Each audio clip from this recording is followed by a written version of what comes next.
ang pinakapaboritong pang-atake ng mga anti-Catholic laban sa ating mga Katoliko ay ang rebulto. Ayon sa kanila, ito daw ay labag sa Biblia. Paano natin ito sasagutin? Ating panoorin ang susunod na video. Gandang gabi, kapatid. Hindi po ba ako nakadisturbo sa'yo? Gandang gabi, Pastor. Medyo nakadisturbo ka. May gagawin pa sana ako, pero okay lang. Narito ako pang ibahagi ko sa iyo ang aking mga natutunan sa Biblia. May natutunan ka na pala. Nakita ko pala yung rebulto nyo doon sa altar. Bakit? Takot ka ba sa rebulto? Hindi naman, pero alam mo bang ipinagbabawal yan sa Biblia ayon sa Exodus 24? Diyan sa binasa mong talata sa Exodus 24, sinabi ba dyan na lahat na rebulto ay pinagbabawal ng Diyos? Oo, klarong-klaro na lahat ng klase ng rebulto ay ipinagbabawal. Hindi. Basahin mo ang kabuuan hanggang sa Exodus 25:18 at dyan malalaman mong may rebulto palang pinagawa ang Diyos. Ayon sa Exodus 25:18, ito ang nakasaad. At gagawa ka ng 2 kirubing ginto na yari sa pamukpok, iyong gagawin sa 2 dulo ng luklukan ng awa. Exodus 25:18. Oo, di ba? Di mo kasi binasa lahat. Pinipili nyo lang ang gusto nyong talata. At pakibasa na rin sa Números 21:9. Sa Números 21:9, ito ang nakasaad.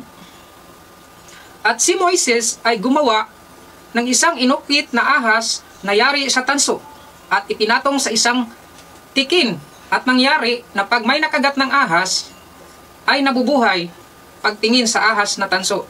Números 21:9. Oo, di ba? Nagkasala ba ang Diyos noong nagpagawa siya ng iba't ibang rebulto? Siyempre, hindi. At alam mo ba na doon sa nag-iisang templo ng Diyos sa Jerusalem ay may mga maraming rebulto? Pakibasa sa 1 Hari 6:27 hanggang sa 29. Sa 1 Hari 6:27 hanggang sa 29, ito ang nakasaad.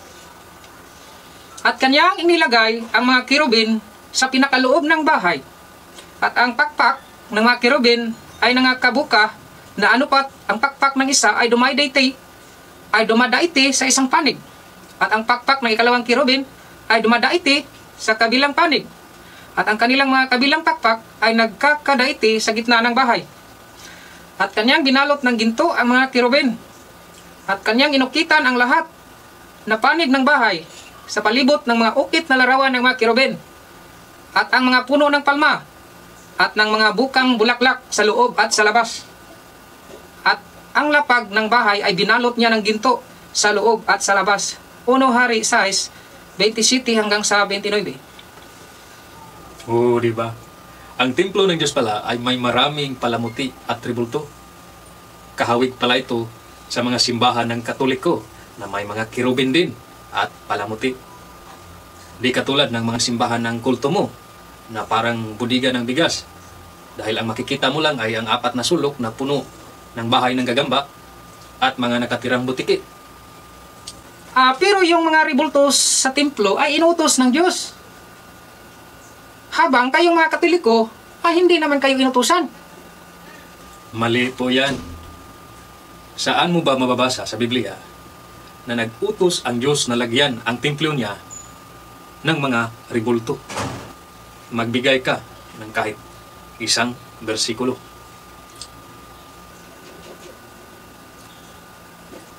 Wala, di ba?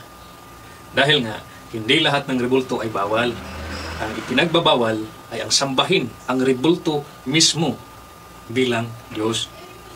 Gaya ng pagsamba ng mga pagano sa kanilang gintong baka ni Zeus at iba pang mga Diyos-Diyosan. Pero kayong mga Katoliko ay sinasamba niyo ang rebulto.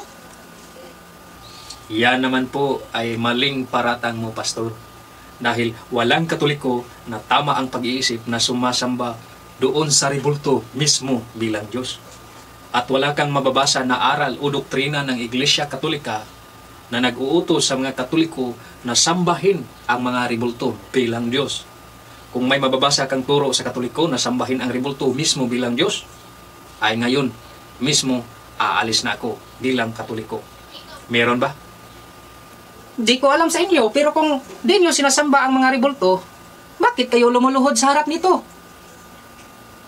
Di porkit lumuluhod kami sa rebulto, mga ay sinasamba na agad namin yon bilang Diyos. Kung luluhod ako sa aking syuta upang mag-propose ng kasalan, ay di ibig sabihin na sinasamba ko na ang syuta ko bilang Diyos. Dahil ang pagsamba ay nasa isip at damdamin. Hindi natin yan makikita sa panlabas. Pwede tayong sumasamba na di lumuluhod at pwede din tayong lumuluhod na di sumasamba. Kagaya ng ginawa ni Josue noong sumamba siya sa Diyos na hindi lang nakaluhod kundi nakapatirapa pa sa lupa na nakaharap sa rebulto ng kerubin. Pakibasa sa Josue 6:7. Ayon sa Josue 6:7, ito ang nakasaad. At hinapak ni Josue ang kaniyang mga suot at nagpatira pa sa lupa sa harap ng kaba ng Panginoon na may nakapatong na rebulto ng kerubin hanggang sa kinhapunan. Siya at ang mga matatanda ng Israel at sila'y nagsipagbuhos ng alabok sa kanilang ulo. O diba, si Josue ay nagpatira pa sa harap ng kaban kung saan doon nakapatong ang rebulto ng kerubin.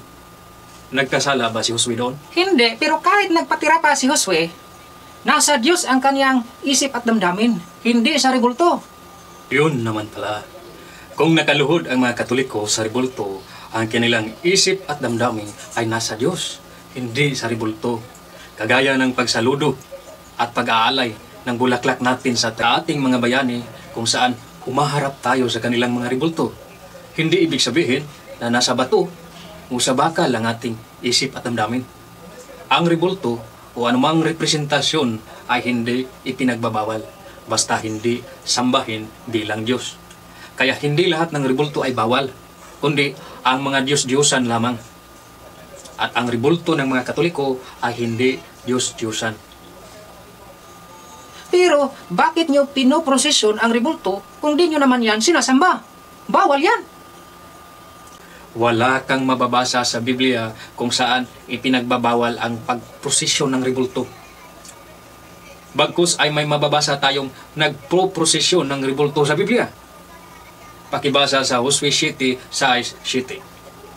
Tinawag ni Josue na anak ni Nun ang mga saserdote at sinabi sa kanila, buhatin ninyo ang kaba ng dipan at magdala ang 7 saserdote ng 7 pakakak na mga sungay ng tupa sa unahan ng kaba ng Panginoon na may nakapatong na rebulto ng kerubin. At kanyang sinabi sa bayan, magpauna kayo at ligirin ninyo ang bayan at papagpaunahin ninyo ang malalaking may sandata sa unahan ng kaba ng Panginoon. Si Josue at ang kaniyang mga kawal ay nagprosesyon, dala ang kaban na may nakapatong na rebulto. 7 beses silang paulit-ulit na pinoprosesyon ang rebulto hanggang sa gumuho ang bakod ng Jericho. Nagalit ba ang Diyos nun? Hindi, pero ang Diyos ay di kailangan ng rebulto dahil siya ay espiritu. Dapat ay diretso tayong sumamba sa Kanya. Totoong ang Diyos ay espiritu. Pero ang Diyos na espiritu ay nagkatawang tao at siya ay si Jesucristo. Mababasa yan sa Kolosas 1:15. At doon nakasaad na si Kristo na siya ang larawan ng Diyos na di nakikita, ang panganay ng lahat ng mga nilalang. Kaya kung dati ay di nakikita ang Diyos, dahil nga siya ay espiritu, nagpakita na ito sa katawan ni Kristo noong nakaraang 2,000 taon. Ang mga Katoliko ay diretsong sumasamba sa Diyos na nasa langit. At di porket kaharap namin ang rebulto, ay nandun din ang aming puso at damdamin. Higit sa lahat, ang mga Katoliko ay sumasamba diretso sa Diyos, may rebulto man o wala. Pero ang Kristo nyo ay may iba't ibang mukha. May itim, may puti, may matangos, at may pango na ilong. Sino ba sa kanila ang totoong Kristo?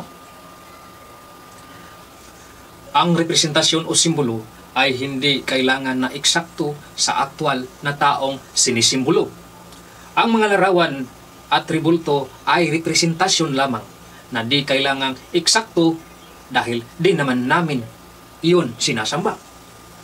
Kagaya sa mga ribulto ni Rizal, kung makikita mo sa iba't ibang aklat o kaya sa iba't ibang lugar na may mga ribulto ni Rizal, ay maikumpara mo ang pagkakaiba nila. May Rizal na puti, may Rizal na itim, may Rizal na matangos, at may Rizal na pango ang ilong. Pero walang sinumang nagsabi na di yan simbolo ni Rizal. At taon-taon pa nga ay nag-aalay tayo ng bulaklak at nagpupugay sa kanyang kabayanihan sa harap ng kanyang ribulto. Ganon din kami kay Kristo, nagpupugay kami sa kanyang pagligtas sa sangkatauhan. Pero dapat yung eksaktong mukha talaga ni Kristo, hindi yung bunga ng imahinasyon nyo lang. Tama ka. Kung sinasamba talaga ng mga Katoliko ang ribulto mismo ni Kristo, ay dapat talaga itong kamukha sa tunay at buhay na Kristo. Pero dahil nga ay hindi ito sinasamba, kundi representasyon lamang, ay sapat na ito para sa aming mga Katoliko. At si Kristo mismo ay kinikilala niya ang larawan ni Caesar na nakaukit sa barya ayon sa Marcos 12:16. At noong panahong iyon ay matagal nang patay si Caesar. At alam natin na hindi eksaktong mukha ang nakaukit sa barya. Yung mukha ni Caesar ay representasyon lamang sa kanyang kapangyarihan o otoridad. Nagalit ba si Kristo sa mukha ni Caesar na nakaukit sa barya? O kaya pinatapon ba ni Kristo ang baryang may larawan ni Caesar? Hindi. Okay lang yung ribulto ng mga bayani, presidente o leader, pero yung ribulto na para sa pangreliyong gawain, ay bawal po yun. Tika, ba't ka biglang nagbago ng argumento, Pastor? Sabi mo kanina na lahat ng klase ng ribulto ay bawal. Pero ngayon, ang bawal na lang pala ay ang ribultong pangrelihiyon. Anong nangyari sa iyo, Pastor? Bakit nagbago ang isip mo?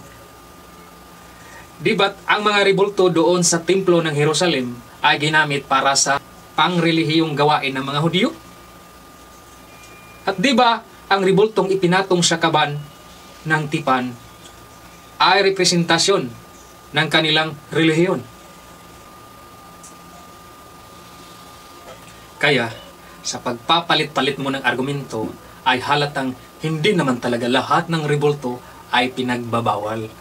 Ang ipinagbabawal dyan sa Biblia ay ang ribulto ng mga Diyos-Diyosan na sinasamba. At di porket may ribulto ka, ay nagkasala ka na agad ng idolatria o pagsamba ng mga Diyos-Diyosan. At higit sa lahat, hindi lang ang ribulto ang may kaugnay ng idolatria. Pakibasa sa Kolosas 3:5. Kolosas 3:5, ito ang nakasaad. Patayin ninyo ang inyong mga sangkap ng katawang nangasa ibabaw ng lupa. Pakikiapid, karumihan, masasamang pita, masasamang nasa, kasakiman, na iyay pagsamba sa mga Diyos-Diyosan. Di lang naman pala sa ribulto ang idolatria, kundi sa kasakiman. Hindi ka ba guilty sa mga kasalanang iyong, Pastor? Palagi lang kasi kayong ribulto. Pero ang idolatria pala ay ang pagsamba din sa mga makamundong pagnanasa. Palagi kayong nag-aatake sa Katoliko, pero di nyo tinitingnan ang sarili nyo. Sige kapatid, mukhang mainit na ang pinag-usapan natin. Aalis muna ako pero babalikan kita. Sige, Pastor, salamat. Balik ka dito. Ating napanood ang inisa-isang paggiba sa mga paulit-ulit na pang-aatake ng mga anti-Catholics tungkol sa mga ribulto.